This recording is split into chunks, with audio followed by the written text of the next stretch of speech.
Hello mga kaate! Gagawa tayo ng appetizer gamit ang wonton wrapper. Ang sarap nito, sigurado magugustuhan nyo. 10 out of 10. Wow! Thank you very much! Sarap. Thank you! Good.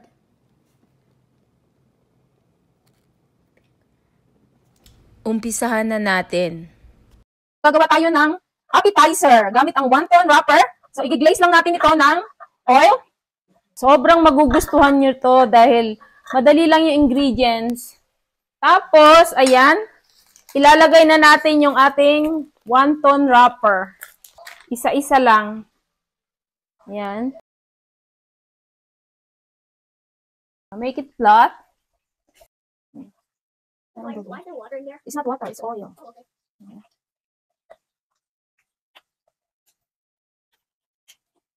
Ayan.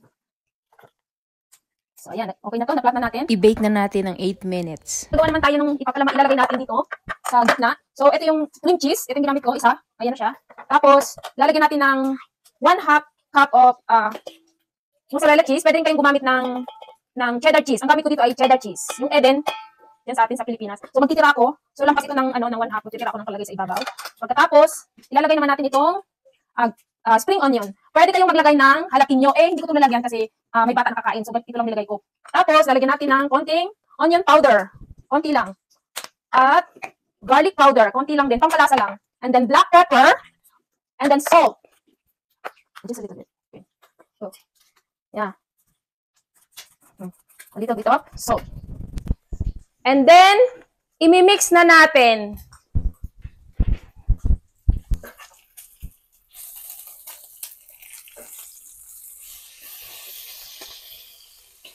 So, imimix lang natin.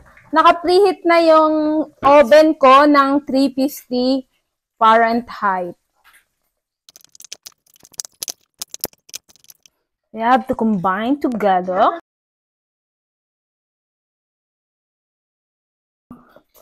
Ayun, na-combine na natin. Meron ako ditong lutong bacon. Luto siya. So, ilalagay natin dito. Ikakat lang natin.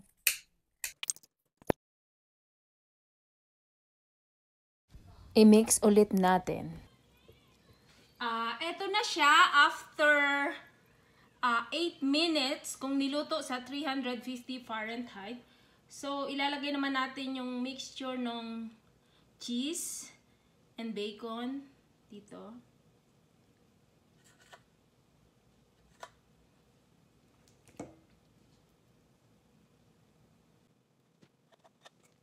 Crunchy. Ngayon palang crunchy na yung wonton wrapper.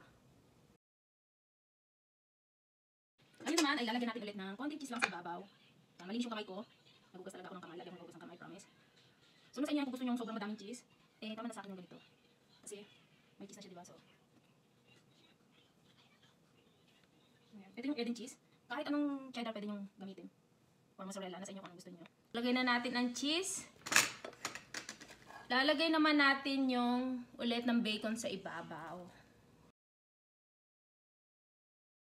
Naman ay ibabalik ulit natin siya sa oven at lulutuin natin ng 10 minutes sa 350 Fahrenheit pa rin. Eto na siya after 10 minutes. So, luto na siya. Ililipat naman natin sa isang lagayan, mainit. Para i-try naman natin.